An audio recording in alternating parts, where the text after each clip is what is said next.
All right, y'all, back to my Hoodoo Storytime Part 6. First and foremost, happy Mother's Day to all my mothers out there. I hope y'all had a great day. I hope that you guys were pampered and loved on. I know I was. All right, so let's get into it. So, all this activity is going on, y'all. We got major activity outside. Even the animals have started to react. The wind is blowing like crazy. It's like the wind off of the creeks is is mad activity. A lot of action going on outside, okay? And then the spirits that were released, they are like forming a line, like close to the property by the tree out front. And it's like they are just spectating, they're watching. So, inside of the house, Nadine has the last bottle. She's holding it, she's trembling. The house is kind of like rocking and shaking, and it is apparent that the spirit of Abazu has woken up. So, as she's holding this bottle and it's cracking and splitting within her hand, Granddaddy Fox tells her, "Break it, child, break it. We gotta face this. Whatever happens after we break it, break the bottle." So, boom, she breaks the bottle. When she breaks the bottle, it's like some type of chain reaction. It's like the force that comes out of this bottle pushes everybody back like towards the wall, which is her and Granddaddy Fox. And it's just like commotion. You know what I'm saying? They're confused. They're dazed from the impact, and they're both dizzy. Outside, Martha begins to cry because as they're holding hands and chanting, and Grandma Bell is just conjuring up these spirits, she sees the little kids, which scares her because she's visibly seeing ghosts. And Grandma Bell is doing her big one, y'all. She conjuring. She started conjuring so hard, she started speaking a different language. She started speaking in tongues, so to speak. Nobody could really understand what she was saying, but every word that was coming out of her mouth had power towards it. That's when Cheryl, she was scared too. When she looked, she saw spirits of ancestors. Grandma Bell, along with her and Martha, actually successfully conjured their ancestors. People were starting to come out, y'all. They was like spirits. So it was the spirits of the ancestors along with the spirits that were in the bottle. They all started coming closer and closer to them. They started circling around them, and it was giving them the power to continue to conjure, okay? And the candles that once had went out lit back by themselves. Back inside, y'all, the spirit of Abazu appears. It shows itself to Nadine and Granddaddy Fox, y'all. It's really hard to kind of describe how he looks, but he basically looks like a man body with the head of a goat with really big horns. And this is kind of hideous to Nadine, and it really scares the freak out of her. Okay? And then it speaks, y'all. It says, "You have found me, and I have found you." Now, let's stop right there for a minute. Abazu wants Nadine because of the bloodline. One of her ancestors is one of the original elders of the town that used their blood to seal Abazu. So, Abazu recognizes her bloodline. It also recognizes that she is very spiritually gifted. She is definitely a dream walker, okay? And Abazu wants to enter her to obtain all of her power, including his. When the ancestors performed this ritual, Abazu was still inside a bottle man. But when the ritual began, a bottle man could feel Abazu leaving his body, and it caused him to feel like he was dying. He jumped in his truck and tried to drive himself to the hospital, but before he could, the spirit was already pulled out of him, and he had a heart attack.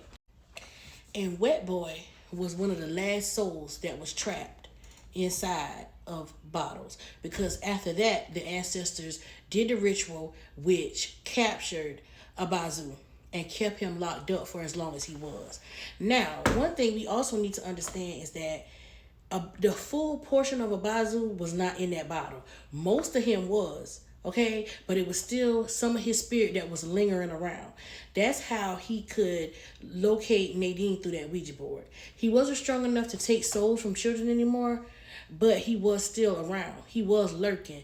And if anybody came close to where he was and started arguing or crying or anything, that kind of did make him a little bit stronger, okay? So back outside, the animals are now coming closer as well. So we got the ancestors, we got the souls of the children that were lost, and we got the animals. The animals are starting to come closer. We got crows, y'all. The crows start flying up. They start pecking on the windows, and they start breaking the windows. Then the door flies open. At this point, Grandma Bell says it's time for us to go in and help them. So Grandma Bell, Martha, and Cheryl, they all run into the house. They run upstairs. They actually witness this ghostly-like figure that is coming out of the water. That's how it always comes. It comes when the floor starts filling up with water. It comes that way, and then it talks to you telepathically through the water. So as it was rising up, that's when it started to face Nadine and say, "I finally found you, and you found me." Okay, this thing wants to intertwine with her. It's getting closer and closer. Granddaddy Fox is starting to get together for the final part of this ritual. That's when Grandma Bell, Cheryl, and Martha, they all come in. They circle around Nadine and Abazu, and the spirit of the ancestors all are in the house with them as well. Grandma Bell is still conjuring. At this point, Martha and Cheryl and Granddaddy Fox, they all start to chant and repeat the words that's on the grimoire. As they're repeating the words that's on the grimoire, the ancestors are circling and they're getting stronger as well. Then Granddaddy Fox opens up the big bottle that he had, and it begins to, the chant is making Abazu go into this bottle, but he is very strong, y'all. So it's like a tug of war between the two. They are pulling and pulling and pulling on the energy to try to get him into this bottle. Okay, at that moment, one of the ancestors is behind, the spirit of one of the ancestors is behind Nadine. She looks like an old, like mother type figure with a scarf on her head. You could tell she was a big mama. Okay, she whispers in Nadine's ear, y'all, and she says, "Go to the basement. The final bottle is in the basement." So y'all, what it was is that Bottle Man hid a part of Abazu in the bottom of the basement. Nobody knew about it. And the ancestors, when they put him in that bottle that was in the room, they thought that was it.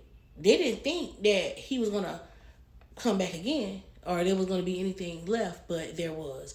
So there was a piece to Abazu that was in the basement, and Nadine takes this opportunity to run down to the basement. Everybody else is still conjuring. They're still slowly siphoning him into this bottle. Nadine goes downstairs, and she breaks that bottle, and everything goes black. Everybody is scared for their life, y'all. Nadine slowly finds her way back upstairs. Even though she could feel something pulling on her, grabbing on her, she's running back upstairs. And when she gets back upstairs, everybody is knocked the fuck out. She can still see because Granddaddy Fox's lantern still is lighting the way. So the bottle is on the ground. She still can see spirits and see the ancestors, but everybody else has passed out because there was so much energy going on in the house. The spirit of Abazu is slowly and slowly and slowly going into this bottle, but part of him is still standing there facing her. And it says to her, "Join me or you will die." Nadine says, "Abazu, I command you to get in this bottle." She says it 3 times, and next thing you know, he is sucked into the bottle, y'all. Everybody begins to wake up and look around. They blacked out. They don't know what really happened. Nadine helps everybody up, and they say, "Let's get out of this house." They take the bottle and take it to the creek. There, they finish the final part of the ritual. Everybody sacrifices some blood, and they seal the bottle once and for all. Once the bottle is sealed, the same ancestor that stood behind Nadine takes the bottle, y'all. And the rest of the ancestors, they all disappear, and the bottle disappears with it. The ancestors take the evil back with them to contain of it, to dispose of it, to watch over it, and make sure that Abazu never comes back over into the spiritual realm. As this is done, they look and they see little Michael. He looks happy. He's walking with the other children. He smiles, he waves at them, and then he disappears along with the rest of the spirits into the night, y'all. Thank y'all for sticking with me to the end. This is the last and final part of my Hoodoo story time, The Bottle. It is I, your girl, Divine Chosen. And as always, I'm gonna holler. Peace.